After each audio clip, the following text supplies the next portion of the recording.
राजम शरणम प्रपद्ये. अध्याय 16. श्रीमन नारायण वृत्तांत. मी श्रीपाद श्री वल्लभांच्या चरित्राचं स्मरण करत मार्गक्रमण करत होतो. स्वामी कुरुगड्डीला असल्याचं कळल्यापासून माझ्या आनंदाला पारावार उरला नव्हता. त्यांच्या दर्शनाची ओढ क्षणोक्षणी वाढतच होती. मार्गात एक उसाचं शेत दिसलं. शेतात एक शेतकरी आनंदात बसला होता. शेजारीच उसाचा रस गाळून त्याचा गूळ करण्याचं काम चालू होतं. त्या शेतातील खाटेवर बसलेल्या शेतकऱ्यानं मोठ्या नम्र भावानं मला बोलावून उसाचा रस दिला. तो फारच मधुर रस होता. मी श्रीपादांच्या दर्शनास जात असल्याचं ऐकून त्या शेतकऱ्याला खूप आनंद झाला. तो शेतकरी मला म्हणाला, अहो काका, माझं नाव श्रीमान नारायण मल्लादी. आमचं गाव मल्ल्यादीपुरम होतं, परंतु कालांतरानं त्याचं नाव मल्लादी असं अपभ्रंशानं पडलं. श्रीपाद श्री वल्लभांचे आजोबा श्री बापनाचार्युलू यांचं आडनाव सुद्धा मल्लादी असं होतं. ते ब्राह्मण होते, परंतु आम्ही चौधरी आहोत. त्यांचे आणि आमचे अगदी जवळचे संबंध असताना आम्ही मल्लादीपुरम गाव सोडून पिठिकापुरम गावी आलो. त्यावेळी आमची परिस्थिती फारच बिकट होती. सारी स्थावर जंगम मालमत्ता विकून टाकून अंगावरील एका कपड्यानं आम्ही इथे पिठिकापुरमला आलो. श्री बापनाचार्युलू यांनी आम्हाला मोठ्या प्रेमानं जेव घातलं. त्यांचं शेत करण्याची आमची इच्छा आम्ही त्यांना बोलून दाखवली. त्या दिवशी श्रीपाद घरी होते. ते म्हणाले, बापनाचार्युलूंच्या घरातील अन्न हे देवाच्या प्रसादासारखं असतं. देवाच्या कृपेशिवाय हा प्रसाद मिळत नाही. बापनाचार्युलूंचं दर्शन मिळणं सुद्धा दुर्लभ आहे. तुमच्या पुण्याईनच घडलं आहे. बापनाचार्युलू आम्हाला म्हणाले, आम्ही आमचं शेत करण्यास दुसऱ्यांना दिलं आहे. काही कारण नसताना त्यांना काढून टाकणं धर्माविरुद्ध होईल. आता तुम्ही एक मूठभर उडीद एका कपड्यात बांधून ते घेऊन पश्चिम दिशेस जा. तुमच्या मनोकामना पूर्ण होताच ते उडीद टाकून द्या. परमेश्वर अत्यंत दयाळू आहे. तो खडकात असलेल्या बेडकाला सुद्धा अन्न पुरवतो. तो तुम्हाला अन्न पुरवणार नाही का? तुम्ही आपल्या कार्यात यशस्वी व्हाल.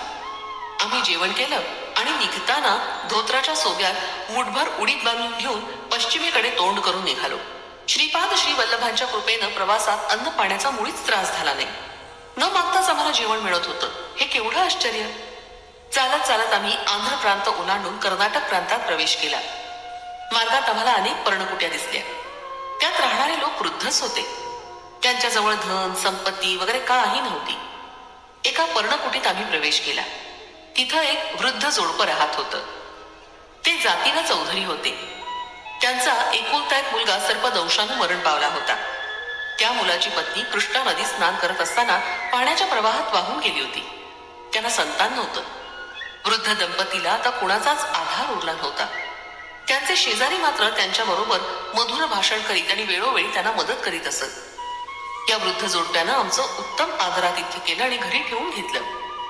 जेव्हा जेव्हा आम्ही पुढे जाण्यासाठी निघत असू त्यावेळी काहीतरी अडचण येईल आणि आमचं जाणं स्थगित होईल. शेवटी एका शुभ मुहूर्तावर आम्ही निघालो.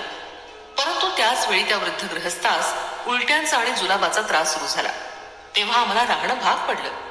1-2 दिवसात त्या गृहस्थास बरं वाटल्यावर आम्ही पुढच्या प्रवासास निघालो. आमच्या तेथील 4-5 दिवसांच्या वास्तव्यानं त्या वृद्ध कुटुंबाच्या मनात आमच्याविषयी प्रेमभाव उत्पन्न झाला होता. आम्हाला निरोप देताना त्यांच्या डोळ्यात प्रेमाश्रू दाटून आले आणि आम्हीही सजल नेत्रांनी त्यांचा निरोप घेतला. धोत्राच्या सोग्यात बांधलेल्या उडदाला आता वास येऊ लागल्यानं आम्ही ते फेकून दिले. आम्ही त्या वृद्ध दंपतीला मदत करण्याची इच्छा व्यक्त केली, परंतु त्यांनी आमच्याकडून काहीच घेतलं नाही.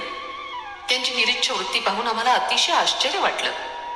त्या वृद्ध दंपतीच्या परिचयाचा एक ज्योतिषी होता. त्याला त्यांनी बोलावलं. तो घरी आल्यावर त्या वृद्ध गृहस्थास म्हणाला, तुमच्या घरी जे आलेले अतिथी आहेत ना, ते अतिशय अमंगळ आहेत. त्यांच्या वास्तव्यानं तुम्हाला दारिद्र्य प्राप्त होईल. त्यांना तुम्ही लवकरात लवकर घालवून द्या. त्यावर ते वृद्ध दंपती म्हणाले, पंडितजी, त्यांच्या वास्तव्यानं आलेल्या दारिद्र्याचा परिहार करण्याचा शास्त्रात काहीतरी उपाय असेल ना, आपण तो सांगावा. त्यासाठी कितीही खर्च झाला तरी आम्ही तो देऊ. त्या अतिथीचं अमंगल्य नष्ट करण्यासाठी जो पूजा विधी असेल तो सांगण्याची कृपा करावी. परमेश्वराच्या इच्छेनंच सारं विश्व चालतं. सर्व देवांना मंत्रांच्या सहाय्यानं प्रसन्न करून घेता येतं. प्रत्यक्ष ब्रह्मास प्रसन्न करून घेण्याचं विधान तुम्ही जाणता. त्यामुळे धर्तीवर तुम्ही ईश्वरच आहात. तुम्ही आमची इच्छा पूर्ण करा, ही विनंती. त्या ज्योतिषाला त्या वृद्ध जोडप्याची विनंती मान्य करण्याखेरीज मार्गच नव्हता. तो ज्योतिषी म्हणाला, धान्य उगवण्यासाठी पाण्याची गरज असते. त्यासाठी पर्जन्य यज्ञाची तयारी कर. यज्ञ करणाऱ्या व्यक्तीला देवतुल्य मानतात. प्रत्यक्ष देव सुद्धा यज्ञ करणाऱ्याची स्तुती करतात. यज्ञाचे 5 प्रकार आहेत: देवयज्ञ, भूतयज्ञ, मनुष्ययज्ञ, ब्रह्मयज्ञ आणि पितृयज्ञ. श्रीपाद श्री वल्लभांच्या लीला अत्यंत अद्भुत आश्चर्यकारक होत्या. त्या वृद्ध दाम्पत्यानं दिलेल्या द्रव्याच्या सहाय्यानं विद्वान ब्राह्मणांद्वारा सर्व कार्यसिद्धीसाठी यज्ञ केला. या यज्ञामुळं आमच्या जन्मपत्रिकेतील सर्व दोषांचं निर्मूलन झालं. त्या वृद्ध दंपतीच्या पुण्याईनं आम्हाला परमपवित्र अशा यज्ञाचं दर्शन घडलं. या यज्ञातील हविष्य इंद्र आणि इतर देवतांना अर्पण केलं होतं. प्रत्येक देवाच्या इच्छेनुसार हविष्याचा भाग देण्यात आला होता. त्या प्रत्येक देवतेनं तोंड भरून आशीर्वाद दिले होते. गाय, वेद, ब्राह्मण, पतिव्रता स्त्रिया, सत्यप्रिय आणि दानशूर लोकांमुळं पृथ्वीचं सृजन कार्य चालतं. शेती करण्यास ज्याप्रमाणे बैलाची नितांत गरज असते, तेवढीच गरज इहलोक सिद्धीसाठी यज्ञयागाची असते आणि तितकीच गरज परलोक सिद्धीसाठी गोमातेची असते. शिवाय गायीमुळं आपल्याला दूध, दही, तूप, लोणी इत्यादी खाण्याचे पदार्थ तर मिळतातच. भूमातेचे 7 गुण, सर्व धर्मांची तत्व वेदांतावरच आधारलेली आहेत. धरती मातेला सुद्धा वेदांचाच आधार आहे. ब्राह्मण लोक आपल्या यजमानाद्वारा यज्ञ करून समाजास सत्कर्म करण्यास प्रवृत्त करतात. अशा सत्कर्मानं भूमातेस सामर्थ्य प्राप्त होतं. पतिव्रता स्त्रिया आपल्या पातिव्रत्यानं धर्माचं रक्षण करतात. पतिव्रता स्त्रियांमुळे धरणी माता समृद्ध होते. सत्य भाषण करणाऱ्या सत्य संकल्पी लोकांमुळे सुद्धा भूमी आनंदित होते. निर्लोभी लोक आपली लोभी वृत्ती टाकून देऊन समाजात माधुर्य वाटतात, तर दानशूर लोक पुण्य मार्गानं मिळवलेलं धन दीन दुबळ्या अभागी लोकांना वाटून इहलोक आणि परलोक दोन्ही साधून घेतात. या सप्तगुणांनी युक्त असलेल्या लोकांमुळे पृथ्वी सदैव प्रसन्न, सामर्थ्यवान आणि भरपूर अन्न पाणी पुरवणारी होते. बापनाचार्युलूं सारख्या महापुरुषांनी आम्हाला निमित्त मात्र करून यज्ञ पुरुष श्री श्रीपाद वल्लभ यांच्या समक्ष आम्हाला धन्य केलं. श्रीपाद श्री वल्लभांकडून भक्तांचं रक्षण. यज्ञ निर्विघ्नपणे मोठ्या आनंदात संपन्न झाला. ते वृद्ध दंपती आम्हाला आपल्या मुलासारखे मान देऊन वागवत होते. हे त्यांच्या भाऊबंधांना आवडलं नाही. आम्हाला एक मिरचीचं शेत होतं. त्याला 4 बाजूनी ताडीच्या झाडाचं कुंपण होतं. या ताडीच्या झाडाचा रस गौड लोक येऊन काढून घेऊन जात. एकदा मी शेतात गेलो असताना आमचे भाऊबंद शेतातील मिरच्या तोडून पोत्यात भरून बैलगाडी ती पोती ठेवून घरी जाण्यास सिद्ध असलेले मी पाहिले. मी एकटाच होतो, परंतु ते 10 लोक होते. याच वेळी एक आश्चर्य घडलं. एक अस्वल ताडीच्या झाडावर चढून त्याचा रस पीत होतं. एवढ्यात त्याचा झोप गेला आणि ते खाली पडलं. त्या अस्वलाला जवळ आलेलं पाहताच आमचे भाऊबंद घाबरून पळून गेले. अस्वलाच्या विषारी नखानी होणाऱ्या जखमांची त्यांना कल्पना होती. मी श्रीपादांचं नामस्मरण करत बैलगाडीत बसलो आणि ती गाडी चालू लागली. ते अस्वल श्रीपादांच्या नामस्मरणाच्या आवाजानं शांत झालं आणि आमच्या बरोबर चालत आमच्या घरी आलं. त्या अस्वलाला पाहून त्या वृद्ध दंपतीच्या घराजवळचे शेजारी आश्चर्यचकित झाले. त्या रात्री आम्ही श्रीपाद श्री वल्लभांचं भजन केलं, तर त्या अस्वल सुद्धा आमच्या बरोबर बसून तन्मयतेनं भजन ऐकत होतं. भजन संपवून सर्वांना प्रसाद वाटला. तो त्या अस्वलानं आनंदानं खाल्ला. त्यानंतर ते अस्वल आमच्या घरातील एक सदस्य असल्याप्रमाणे राहत होतं. ते आमच्याशी प्रेमानं नाही, परंतु आमच्या शत्रूंना त्याची भीती वाटते. त्याच्या भीतीमुळं शेताचं रक्षण करण्याचं काम अनायसे अस्वलच करी. आमच्या घरी दत्तप्रभूंच्या लीला कथांचं कीर्तन आणि श्रीपादांचं नामस्मरण नित्य नेमानं झाले. एकदा असंच शेतात गेलं असताना ते अस्वल शेतात आलं. माझ्याकडे मोठ्या प्रेमानं त्यानं पाहिलं.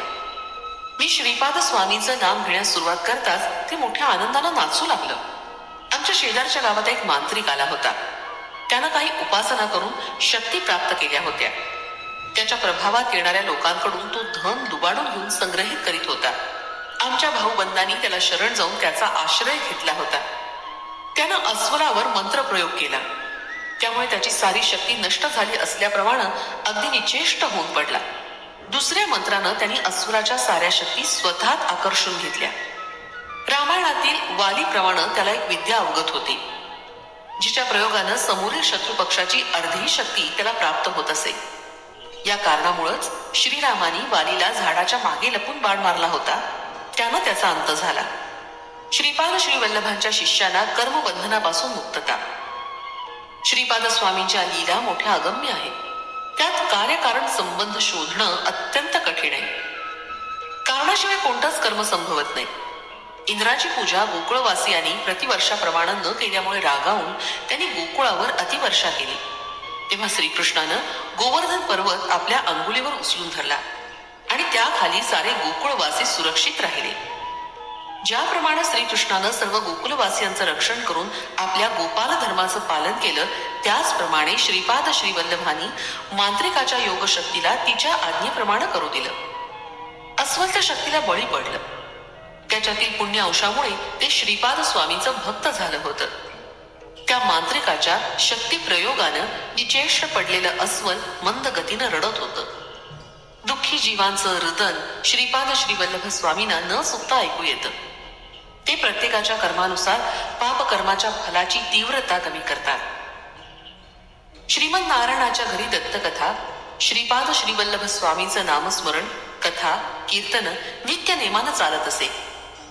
तिथे येणाऱ्या भक्तात काही भक्त श्रीपादांच्या चरणी अनन्य भावानं शरण जाणारे होते, तर काहींच्या मनातील संदेह अजून दूर झालेला नव्हता. नाम संकीर्तन चालू असताना एक अद्भुत घटना घडली. ते मृतप्राय पडलेलं अस्वल श्रीपादांच्या नामघोषानं एकदम चेतना जागृत होऊन आनंद विभोर होऊन नाचू लागलं. श्री दत्तात्रेयांचं योग सामर्थ्य सर्वांपेक्षा काही वेगळंच आहे. त्यांच्या करुणेनं त्या अस्वलाचं रूपांतर एका मनुष्यात झालं आणि मानव तांत्रिकाचं रूपांतर एका अस्वलात झालं. तेथील लोकांनी त्या अस्वलाला दोरीनं बांधून अरण्यात सोडून दिलं. ते मनुष्यरूपी अस्वल सर्व लोकांना उद्देशून म्हणालं, लोक हो, मी गेल्या जन्मी एक सावकार होतो आणि व्याजावर पैसे देण्याचा व्यवसाय करत होतो. अधिक व्याजाचा दर लावून मी लोकांना छळत असे. धन न दिल्यास त्याचं धन लुबाडून घेत असे. अशा दुष्कृत्यांमुळे मला अस्वलाचा जन्म घ्यावा लागला. परंतु माझ्या पूर्व पुण्याईनं या जन्मी मला श्रीपाद श्रीवल्लभांचं दर्शन घडून त्यांचा अनुग्रह प्राप्त झाला. श्रीपाद श्रीवल्लभ श्री दत्तात्रेयांचे अवतार आहेत. त्यांच्या अनुग्रहामुळेच माझी अस्वलाच्या योनीतून सुटका होऊन उत्तम असा मानवदेह प्राप्त झाला. त्या मांत्रिकानं अनेक पापकर्म केली. त्यांना माझ्यासारख्या मूक असलेल्या आणि विशेष म्हणजे श्रीपाद श्रीवल्लभ स्वामींचा भक्त असलेल्या प्राण्यांचा विनाकारण छळ केला. या पापकर्मामुळे त्याला श्रीपाद श्रीवल्लभ स्वामींनी योग्य ते शासन केलं. शिष्टांचं रक्षण आणि दुष्टांना शासन असं ब्रीद असलेल्या स्वामींची जे अनन्य भावानं श्रद्धायुक्त अंतःकरणानं सेवा करतात, त्यांच्यावर श्री स्वामींचं कृपाछत्र सदैव असतं. देव आणि भक्तांची निंदा करणाऱ्या आणि परधनावर आसक्ती ठेवणाऱ्या लोकांना ते योग्य ते शासन करण्यास चुकत नाहीत. आपल्या पापकर्मांवर पश्चाताप होऊन आणि योग्य ती शिक्षा भोगल्यानंतर काही दुष्ट लोक स्वामींचे भक्त झाल्याची उदाहरणं आहेत. तो मनुष्यरूपी अस्वल पुढे म्हणाला, मी श्री स्वामींच्या नामस्मरण पारायणानं सद्गतीस प्राप्त झालो. मला मानवी देह मिळालेला पाहून सर्व भक्तगणांना अत्यंत आश्चर्य वाटलं आणि आनंदही झाला. ते श्री स्वामींचा मोठ्यानं जय जयकार करू लागले. हे नामसंकीर्तन चालू असताना एक अद्भुत घटना घडली. अकस्मातपणे 3 नागदेवता तिथे आले आणि त्या नामसंकीर्तनात तन्मयतेनं डोलू लागले. याच वेळी त्या मनुष्यरूपी अस्वलाचे प्राण पंचतत्वात विलीन झाले. तिथं आलेल्या नागांनी त्या मृतदेहास 3 प्रदक्षिणा घातल्या आणि ते निघून गेले. ते नाग कुठून आले होते, कशासाठी आले होते, याचा कोणालाच अर्थबोध झाला नाही. त्या मनुष्यरूपातील अस्वलावर सर्व शास्त्रोक्त पद्धतीनं दाहसंस्कार करण्यात आले.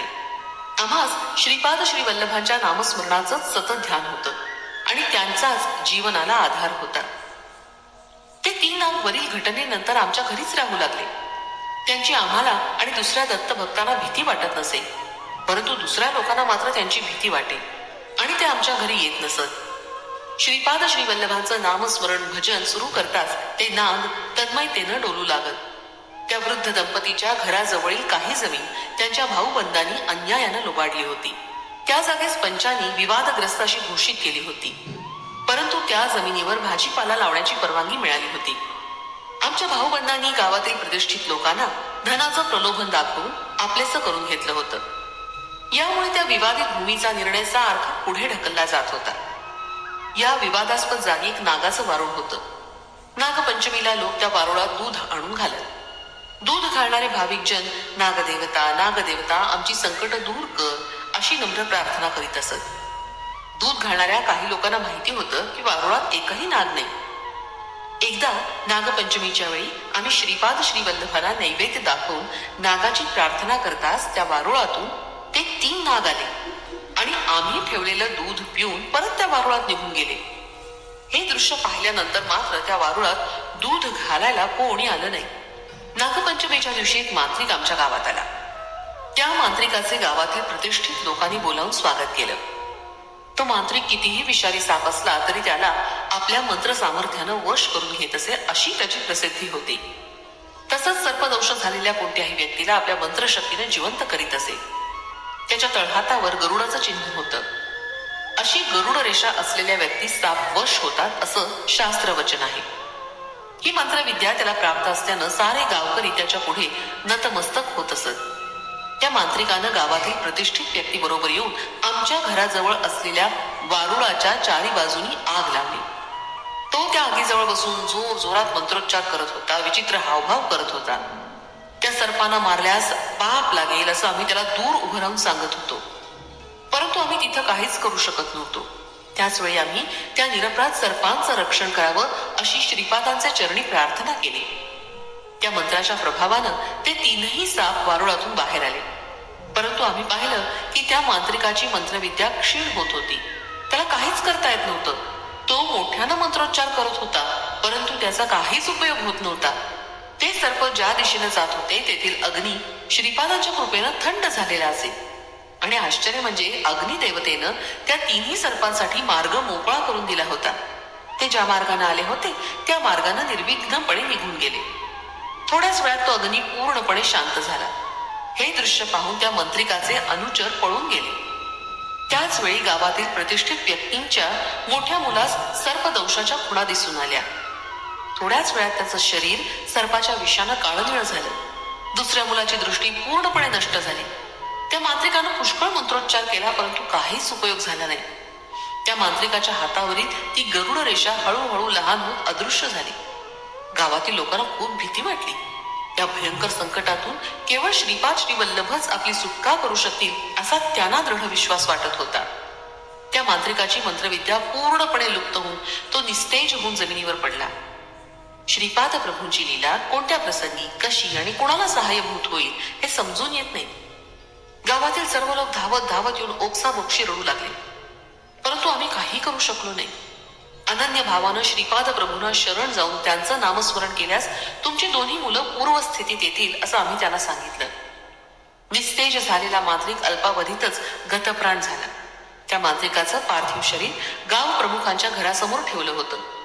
आमचे भाऊ बंद भीतीनं थरथर कापत होते. वातावरणात सारीकडे दुःखाची कळा पसरली होती. त्या मांत्रिकाचा मृतदेह स्मशानभूमीत अंत्यविधीसाठी नेला. चितेवर ते शरीर ठेवून अग्निसंस्कारास प्रारंभ करताच एक मोठं आश्चर्य घडलं. त्या मांत्रिकाच्या मृतदेहात चैतन्याचा संचार झाला. तो त्याचे अग्नीपासून रक्षण करण्यासाठी आरडाओरडा करू लागला. श्रीपादाच्या कृपेनं त्या मांत्रिकातील दुष्ट भाव अग्नीचा स्पर्श होताच जळून खाक झाला आणि एक शुद्धात्मा त्या लाकडामधून बाहेर आला. हे सगळं करण्यामागे श्री स्वामींची अगाध लीला दिसून येते. ते सज्जनांचा उद्धार आणि दुर्जनांना योग्य ते शासन करीत असत. ते सज्जनांचा उद्धार आणि दुर्जनांना योग्य ते शासन करीत असतात. तो मांत्रिक चितेवरून उठून त्या गाव प्रमुखांच्या घरी उड्या मारतच आला. आम्ही सर्वांनी जमून त्या मुख्याच्या घरी दत्त महात्म्य वर्णन करणारं कीर्तन केलं आणि त्यानंतर दत्त दिगंबरा श्रीपाद वल्लभ दिगंबरा या भजनानं सारा आसमंत भरून टाकला. श्रीपाद प्रभूंच्या स्थूल रूपातील आणि सूक्ष्म रूपातील दिव्य किरण सारं वातावरण अत्यंत शांत आणि पवित्र करत होते. सारी ब्रह्मांड या दिव्य किरणांनी पवित्र झाली होती. स्वामींच्या सच्चिदानंद अद्वैत स्वरूपात असलेला महाकारण देह महत् विश्रांतीत होता. त्यातून निघणारे दिव्य किरण सायुज्य, सालोक्य आणि सामिप्य मुक्ती प्रदान करणारे होते. अवधूत, अंशावतार आणि महासिद्धी प्राप्त महायोगी सुद्धा या दिव्य किरणांनी पवित्र होत होते. श्रीपादांचे अत्यंत श्रद्धा आणि भक्तियुक्त अंतःकरणानं नामस्मरण केल्यास अगोचर असलेले स्वामी प्रकट होऊन सर्वांना दर्शन देत. लहान लहान बाळास आपल्या आईच्या कुशीत जसं आल्हाददायक आरामदायक वाटतं, तसंच श्रीपादांच्या चरणावर नतमस्तक होणाऱ्या भक्तांना वाटत असे. अत्यंत पापी असलेला तो मांत्रिक श्रीपाद वल्लभांच्या नामस्मरणाच्या संकीर्तनात रंगून गेला. त्याला श्रीपाद वल्लभ दिगंबर अवस्थेत असल्यासारखे दिसत होते. त्याला वाटलं की आपण केलेल्या पापांचं कर्मफल म्हणून आपल्या स्वामी तसे दिसतायत. कितीतरी सर्पांची त्यानं आपल्या मंत्रविद्येनं आहुती दिली. अनेक महान संन्यासी आणि दिगंबर विभूतींना त्यानं त्रास दिला होता. त्या सर्वांचा त्याला पश्चाताप झाला होता. त्याला श्रीपाद प्रभूंच्या दिव्य स्वरूपाची कल्पना आली होती. तो श्रीपादांच्या चरणांवर नतमस्तक झाला. जेव्हा त्याच्या मनाचं परिवर्तन झालं तेव्हा त्याचा द्वेषाग्नी शांत झाला. श्रीपाद प्रभूंनी आपलं उत्तरीय त्याला पांघरण्यास दिलं. ते घेतल्यावर तो मांत्रिक अत्यंत आनंदानं नाचू लागला. सूर्योदय होण्यापूर्वीच त्या ग्रामप्रमुखाच्या धाकट्या मुलास उत्तम दृष्टी प्राप्त झाली. श्रीपाद प्रभूंच्या नैवेद्याच्या दुधानं मोठ्या मुलास शुद्ध आले आणि थोड्या वेळातच तो पूर्ववत निरोगी झाला. तो मांत्रिक सर्व संघ परित्याग करून साधू होऊन दूर देशी निघून गेला. गावातील पंचांनी त्या वृद्ध दंपतीची जमीन त्यांनाच मिळावी असा न्याय दिला. 3 सर्पराज असलेल्या वारुळातून 3 औदुंबराची झाडं उगवली. काही काळानंतर दत्तानंद अवधूत संन्यासी आमच्या घरी आले. हे संन्यासी औदुंबर वृक्षाखाली ध्यान करत असत. एका शनिवारी सायंकाळी श्रीपादांच्या नैवेद्यासाठी केलेला हलवा प्रसाद म्हणून सर्वांना दत्तानंदाने दिला. श्रीपाद श्रीवल्लभ लहान असताना त्यांची आई त्यांच्या आजोबांच्या घरात असलेल्या औदुंबराच्या वृक्षाखाली बसून चांदीच्या भांड्यात हलवा देत असत. श्रीपाद श्रीवल्लभ, श्री नृसिंह सरस्वती आणि श्री स्वामी समर्थ या 3 नावाचं संकेतरूप असे ते 3 औदुंबर वृक्ष होत. या संकेतरूपी वृक्षाच्या बीजांचं फलस्वरूप म्हणून पिठिकापुरम गावात एक औदुंबर वृक्ष आहे. या पुण्यप्रद वृक्षाच्या गर्द छायेत वृक्षाखाली श्रीपाद श्रीवल्लभांच्या मूर्तीची प्राण प्रतिष्ठा करून त्याच्यावर एक सुंदर मंदिर बांधण्यात आलं. या मंदिराची अशी ख्याती आहे की जे भक्त शनिवारी प्रदोषकाळी हलव्याचा नैवेद्य दाखवतील त्यांना सर्व सुख, संपत्ती आणि अनन्य समाधान प्राप्त होईल. श्रीपाद श्रीवल्लभांचा हा वृत्तांत ऐकून माझी भक्ती अजूनच दृढ झाली आणि मी पुढच्या प्रवासासाठी कुरुगड्डीच्या दिशेनं निघालो. श्रीपाद श्रीवल्लभांचा जय जयकार असो. फलश्रुती, धनाकर्षण, शक्तिवृद्धी.